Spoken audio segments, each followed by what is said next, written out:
இந்த வீடியோவில் Nifty report card 17th February எப்படி இருக்குன்னு பார்க்கலாம். அதே மாதிரி இந்த வீடியோ ஸ்டார்ட் பண்ணுறதுக்கு முன்னாடி இது ஒரு எஜுகேஷ்னல் வீடியோ தான். அதாவது நான் பார்க்குற டேட்டா மார்க்கெட்டை எந்த மாதிரி பார்க்குறேன் அப்படின்றத உங்களுக்கு சொல்கிறேன். அது உங்களுக்கு நான் சில மார்க்கெட்டில் நடந்ததை பற்றி பேசும்போது சிலது உங்களுக்கு நாலேஜபிளாக இருக்கும், சிலது அது யூஸ்ஃபுல்லாக இருக்கும். பட் உங்களுக்கு அது யூஸ்ஃபுல்லாக இருந்ததுன்னா நீங்கள் இதை கண்டினியூஸாக நம்ம போடுற வீடியோவை பாருங்கள். இல்லை இது அந்தளவுக்கு எனக்கு பெருசாக இது யூஸ்ஃபுல்லாக தெரியல, அப்படி இது ஒர்த் எனக்கு இல்லை, என்னால் இது நாலேஜ் பெருசாக கெயின் பண்ண முடியலன்னா நீங்கள் இதை பார்க்கணுன்னு அவசியம் கிடையாது. பட் என்னை பொறுத்த வரைக்கும் நான் இப்போ மார்க்கெட் எப்படி பார்க்குறேன் அப்படின்றது தான் உங்ககிட்ட ஷேர் பண்ணுறேன்.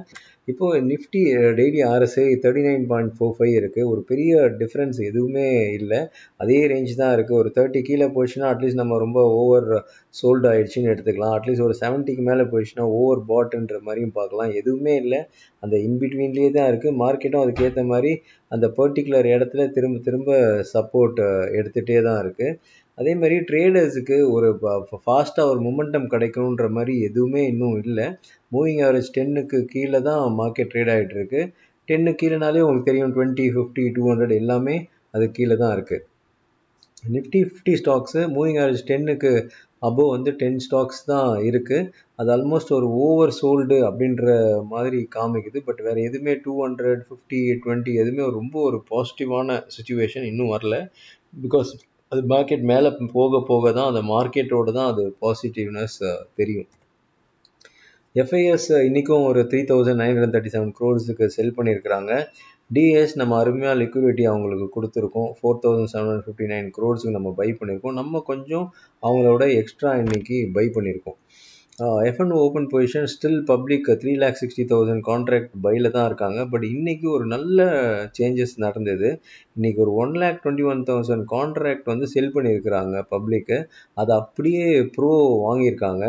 இது ஒரு ரொம்ப நல்ல சைனாக தான் நான் பார்க்குறேன். பட் நாளைக்கு எப்படி இருக்குது ஓகேவா அப்படின்றது ரொம்ப இம்பார்ட்டன்ட். ஏன்னா ஒரு நாள் மட்டும்தான் இப்படி இருக்கா, திரும்ப நாளைக்கு பழையபடி போகுதா அப்படின்றத நம்ம பார்க்கணும்.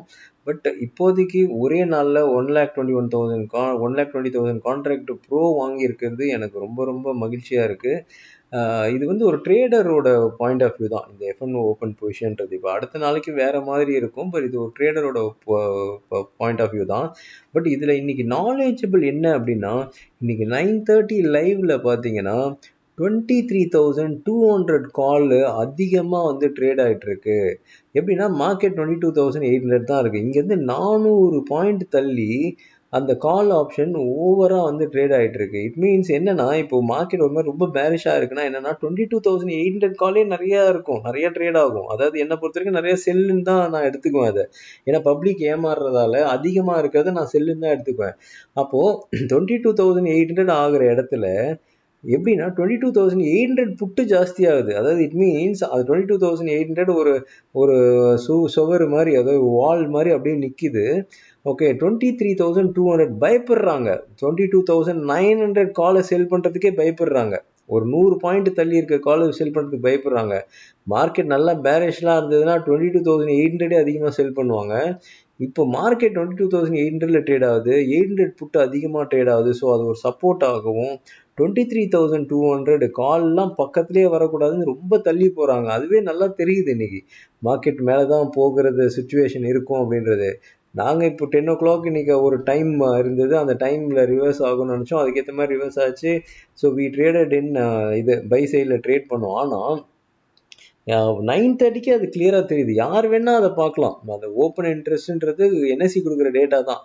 9:30க்கே தெரியுது 23,200 செல் பண்ணுறாங்க. 400 பாயிண்ட்ஸ் டிஃப்ரென்ஸ் இருக்குது. அப்போது இதுக்கு கீழே இன்றைக்கி வரவே வராது, மேலே தான் போகுன்றது தெரியுது. இது நீங்கள் நெக்ஸ்ட் டைம் இந்த மாதிரிலாம் ஓப்பன் பொசிஷன் நீங்கள் பார்க்கும்போது இந்த மாதிரி ஒரு டிஃப்ரென்ஸ் இருந்தால் நான் இந்த சொல்கிற பாயிண்ட்டை நீங்கள் எடுத்துக்கோங்க. ஒரு நல்ல நாலேஜபிளாக இருக்கும். அது ட்ரேடு பக்கத்தில் ஒரு ATM 22,800 ஆகும்போது அவ்வளோ தள்ளி கால் செல் பண்ணுறாங்கனாலே தெரியுது ரொம்ப பயப்படுறாங்கன்றது. இன்றைக்கி எண்ட் ஆஃப் த ரிசல்ட்டும் தெரிஞ்சிச்சு. ப்ரோ தான் 1,20,000 கான்ட்ராக்ட் பை பண்ணியிருக்காங்கன்றத. ஓகே, இந்த ஸ்லைட்லையும் நீங்கள் பார்க்கலாம். ஹையஸ்ட் கால் ஓப்பன் இன்ட்ரெஸ்ட் பாருங்கள், 23,500 மாறிடுச்சு. அதுக்கப்புறம் 23,300, 23,200. இந்த 23,200 தான் இன்றைக்கி நிறையா இன்னைக்கு ஹோல் டே இதுதான் ரொம்ப ஜாஸ்தியாக இருந்தது. But highest open interest 22,500 put ஆப்ஷனும் 22,600ம் 22,800ம் ஆஸ் ஆஃப் நவ் இருக்குது. ஓகே, இந்தியா விக்ஸ் 15.72 வந்திருக்கு. கண்டிப்பாக 15க்கு மேலே இருக்கிறது ட்ரேடர்ஸுக்கு, இன்ட்ராடே ட்ரேடர்ஸுக்கு ரொம்ப நல்ல விஷயம். ஆனால் இன்வெஸ்டர்ஸுக்கு அந்தளவுக்கு நல்ல விஷயம் கிடையாது. ஏன்னா 15 கீழே இருந்ததுன்னா ஒரு மாதிரி ஒரு ஸ்டெபிலிட்டியாக இருக்கும் அப்படின்றத நம்ம நம்பலாம். பட் இப்போ தான் ரொம்ப நாள் கழிச்சு திரும்பி 15க்கு மேலே வந்திருக்கு. வரும் நாட்களில் இது எப்படி இருக்குன்றதை நம்ம பார்க்கலாம். ஃபெப்ரவரி தேர்ட் வீக்கோட சப்போர்ட் 22,670லேருந்து 22,600 இருக்குது. Stop loss closing base stop loss 22,555 இருக்குது. இன்கேஸ் இதில் யாராவது ஒருத்தர் பை பண்ணுறாங்கன்னா கண்டிப்பாக ஹெட்ஜ் பண்ணாமல் ட்ரேட் பண்ணவே கூடாது. ஏன்னா இந்த இடம்லாம் ஒரு மாதிரியான இடம். ஓகே, இதுக்கு கீழே எல்லாம் க்ளோஸ் ஆச்சுன்னா it's not a good sign. அதேமாதிரி இங்கே ரெசிஸ்டன்ஸ் 23,235லேருந்து 270 இருக்குது. இதை இன்கேஸ் ஒருத்தர் இங்கே செல் பண்ணாலும் கண்டிப்பாக வந்து க்ளோசிங் பேசிஸ் ஸ்டாப் லாஸ் 23,335. இது வந்து நம்ம ரொம்ப ரிஸ்க்கு க்ளோசிங் பேஸ் ஸ்டாப் லாஸ்ன்றதால. இன்கேஸ் நெக்ஸ்ட் டே பெரிய கேப்பப் ஆச்சுன்னா மாட்டிக்குவீங்க. அதனால் இங்கேயும் ஒரு கால் ஆப்ஷன் வாங்காமல் எதை யூஸ் பண்ணக்கூடாது. ஸோ இது வந்து தேர்ட் வீக்கோட சப்போர்ட் ரெசிஸ்டன்ஸ் தான். பட் மந்த்லி சப்போர்ட் ரெசிஸ்டன்ஸ் இவங்க ஏற்கனவே காமிச்சிருக்கேன். 22,800லேருந்து 750 இருக்குது. அந்த இடத்துல தான் மார்க்கெட் இப்போ 3வது முறையாக திரும்ப சப்போர்ட் எடுக்குது. Closing basis stop loss 22,680. இதையும் கண்டினியூஸாக வாட்ச் பண்ணிட்டு தான் இருக்கிறேன். இன்னும் அந்த க்ளோசிங் பேசிஸ் ஸ்டாப் லாஸ் வரல. பட் ரெசிஸ்டன்ஸ் எனிவே ரொம்ப தூரம் இருக்குது, அதை இப்போ பார்க்கணும்னு அவசியம் இல்லை. சாகாவோட வியூ புல் 8, பேர் 20, நியூட்ரல் 22. இது எவ்ரி நாளைக்கும் இன்கேஸ் மார்க்கெட் மூவ் ஆச்சுன்னா கண்டிப்பாக இந்த புல் அதிக சேஞ்சஸ் வரும். பட் ஆஸ் ஆஃப் நோ இதுதான் சுச்சுவேஷன்ஸ்.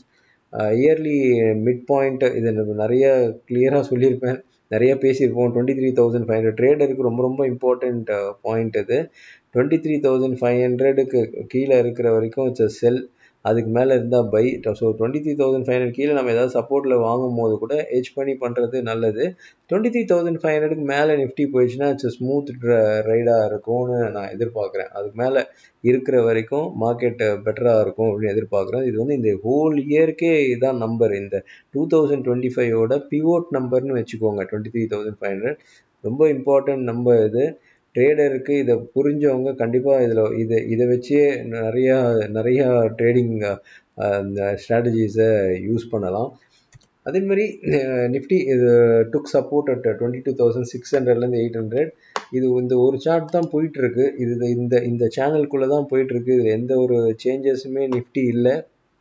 ஸோ இதுதான் இப்போதைக்கு மேஜர் சப்போர்ட் 22,600லேருந்து 22,800. இந்த இடத்துல சப்போர்ட் எடுத்துகிட்டு இன்றைக்கி இந்த க்ரீன் கேண்டில் ஒரு பெரிய டீசென்ட் க்ரீன் கேண்டில். ஏன் அப்படி சொல்கிறேன்னா ஒரு மாதிரி அந்த லோவில் போயிட்டு அதுக்கப்புறம் கீழே வந்திருக்கு. இட் மீன்ஸ் லோவில் போகும்போது செல்லர்ஸ் டாமினேட் பண்ணோன்னே அதுக்கப்புறம் 10 மணிக்கு மேலே செல்லர்ஸால் உள்ளே வர முடியல, ஃபுல்லாக பையர்ஸ் டாமினேட் பண்ணியிருக்காங்க. ரொம்ப நாள் கழித்து இந்த மாதிரி ஒரு லோவில் கீழே தட்டிட்டு அதுக்கப்புறம் பையர்ஸ் டாமினேட் பண்ணுற கேண்டிலை பார்க்குறோம். ஸோ வரும் நாட்களில் எப்படி இருக்குன்றதை பார்க்கலாம். என்ன இருந்தாலும் இந்த 22,600 இதை ஞாபகம் வச்சுக்கோங்க. இதுக்கு கீழே க்ளோஸ் வச்சுது, வீக்லி க்ளோஸ்லாம் வச்சுதுன்னா then it will go to 21,800. But இப்போதைக்கு அதை பார்க்க வேணாம். ஏன்னா இப்போதைக்கு இந்த சேனலுக்குள்ளே தான் மார்க்கெட் ட்ரேட் ஆகிட்டுருக்கு. ஸோ இது வந்து ட்ரேடர்ஸோட பாயிண்ட் ஆஃப் வியூ சொல்கிறேன். நெக்ஸ்ட்டு பார்த்தீங்கன்னா நிஃப்டி பிஇ வேல்யூவேஷன் 20.44 இருக்குது. இது நல்லா நம்ம ஃபாலோ பண்ணுறவங்க, புதுசாக பார்க்குறவங்க நல்லா இதை புரிஞ்சுக்கோங்க.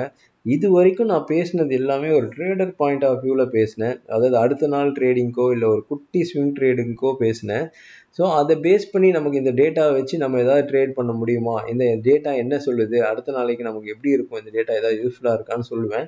பட் இந்த ஒரு ஸ்லைடு இது வந்து ஈக்விட்டியோட வேல்யூவேஷன் சம்மந்தப்பட்டது. இப்போ ஈக்விட்டி நான் வாங்குறேன், நான் நிஃப்டி பிஸே வாங்குறேன், இல்லை நான் ஒரு ஸ்டாக்ஸ் வாங்குறேன், நிஃப்டிக்குள்ளே இருக்க ஸ்டாக்ஸ் வாங்குறேன்னா கண்டிப்பாக இந்த நிஃப்டி பிஇ நம்ம பார்க்கும்போது 20.44, இது பர்டிகுலர் நிஃப்டியை பற்றி பேசுகிறோம்.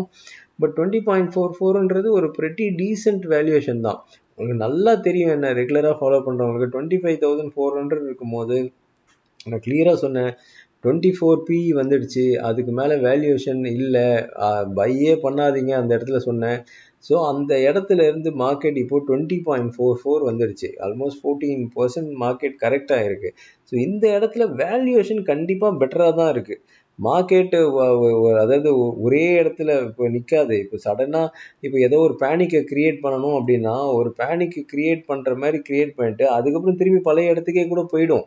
அதாவது இப்போ 20.44 இருக்குன்னா ஒரு பேனிக் நம்ம இன்கேஸ் கிரியேட் பண்ணுறோம், ஒரு எக்ஸாம்பிள் ஒரு கிரியேட் ஆனால் தான் ஃபியர்ஃபுல்லாக இருக்கும் அப்படின்ற மாதிரி ஆப்ரேட்டர்ஸ் டிசைட் பண்ணுறாங்க. மார்க்கெட் சுச்சுவேஷன் அப்படி இருக்குன்னா சரி இப்படி வந்ததுனாலும் அதுக்கப்புறம் திரும்ப இந்த மாதிரி வந்துடும். ஓகே. ஆனால் லிவரேஜ் எடுத்தீங்கன்னா மாட்டிக்குவீங்க. அதனால தான் நான் திரும்ப திரும்ப சொல்கிறேன், லிவரேஜ் எடுக்கவே எடுக்காதீங்க. நம்மக்கிட்ட என்ன கேஷ் இருக்கோ அதுக்கு மட்டும் வாங்கிக்கோங்க. இந்த கான்செப்ட் இந்த ஸ்லைடு நான் பேசுகிறது வேல்யூவேஷனை பற்றி பேசுகிறேன். இது வந்து பொசிஷனல் ஈக்விட்டி வாங்குறவங்களை பற்றி பேசுகிறேன். இத்தனை நேரம் பேசினதெல்லாம் ட்ரேடருக்கு பேசியிருப்போம். இதுக்கும் அதுக்கும் கன்ஃபியூஸ் ஆகவே ஆகாதீங்க. ஒருத்தர் 2 பேர் கன்ஃபியூஸ் ஆகுறாங்க. அதனால தான் இந்த விளக்கத்தை கொடுக்க வேண்டியதாக இருக்குது.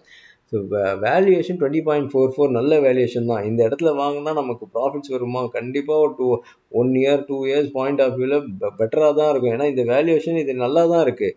இதுக்கு கம்மியாக வந்தாலும் கொஞ்சம் கொஞ்சமாக வாங்குங்க. Okay. Traders point of view வேறு. ட்ரேடர்ஸ் பாயிண்ட் ஆஃப் வியூ 23,500க்கு கீழே இருந்ததுன்னா பையே பண்ணாதீங்கன்னு சொல்கிறேன் நான். பட் அதையும் இதையும் கன்ஃபியூஸ் பண்ணிக்காதீங்க. அது ட்ரேடரோட பாயிண்ட் ஆஃப் வியூ சொல்கிறேன். 23,500க்கு மேலே அவங்க இன்கேஸ் ஒரு ஃப்யூச்சரில் இருப்பாங்க, பை பண்ணால் பெரிய லெவலில் லாஸ் வரும். பட் ஈக்விட்டி அப்படி கிடையாது. ஈக்விட்டி நீங்கள் வாங்கி வைக்க போகிறீங்க. நல்ல ஸ்டாக்ஸ் வச்சிங்கன்னா டிவிடெண்ட் வரப்போகுது. நிஃப்டி பீஸ் வாங்கினீங்கனாலும் அதுக்கு ஈக்குவல் டு கேஷ் மாதிரி இருக்கும். இறங்க இறங்க நீங்கள் கொஞ்சம் கொஞ்சமாக அக்குமுலேட் பண்ணிக்கிட்டே இருக்கலாம். ஸோ வேல்யூவேஷன் படி கண்டிப்பாக சீப்பாக தான் இருக்குது. இந்த இடத்துல இதை நம்ம பதிவு பண்ணி தான் ஆகணும். 20.44 இடத்துல இருக்கும்போது இல்லை இது காஸ்ட்லி வேல்யூவேஷன் கண்டிப்பாக இங்கே சொல்ல முடியாது. மார்க்கெட் என்ன வேணால் ஆகட்டும். 22,600 கீழே போச்சுன்னா 21,800 வரட்டும்.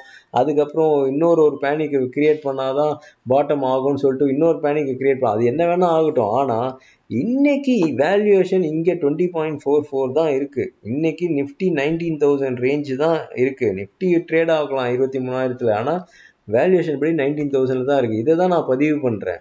வேல்யூவேஷன் கம்மியாக இருக்குது. ஃபியூச்சர் இதே வீடியோ 1 இயர் கழிச்சு நீங்கள் எடுத்து பாருங்கள் எப்படி இருக்குன்றது உங்களுக்கே. அதோட நான் ஏன் இதை சொல்கிறேன்னு அந்த 1 இயர் கழிச்சு உங்களுக்கு ஆன்சர் புரியும்.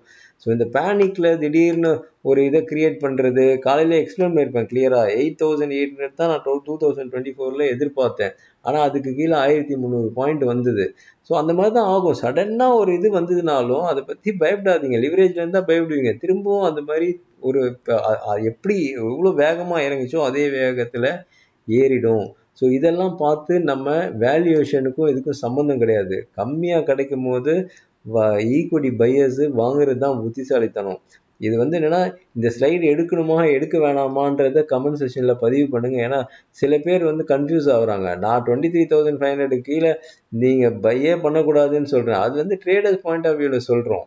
ஓகே. அதுக்கும் ஈக்விட்டியில் வந்து கொஞ்சம் கொஞ்சமாக அக்குமுலேட் பண்ணுறதுக்கும் எந்த சம்மந்தமும் கிடையாது. ஈக்விட்டியில் பார்க்குறவங்க டெக்னிக்கல்ஸ் பார்க்கணும்னு அவசியம் கிடையாது. பார்த்தா ஓகே மேபி பெட்டராக இருக்கும். ஏன்னா இப்போ 22,600லேருந்து 800 வந்தால் வாங்கிக்கலாம். அதுக்கப்புறம் 21,800 இன்கேஸ் வந்ததுன்னா அங்கே வாங்கிக்கலாம். அந்த மாதிரி ஒரு ஐடியா இருக்குமே தவிர ஈக்விட்டி பையர்ஸ் வேல்யூவேஷனை பாருங்கள். இது நீங்கள் ஒரு நாள் 2 நாளில் கொடுக்க போகிறது கிடையாது. அட்லீஸ்ட் 1 இயர் 2 இயர்ஸ் 3 இயர்ஸ் அந்த மாதிரி ஹோல்ட் பண்ண போகிறீங்க. அப்போது இந்த மாதிரி கம்மியான விலையில் கிடைக்கும் போது வாங்குறது தான் புத்திசாலித்தனம்.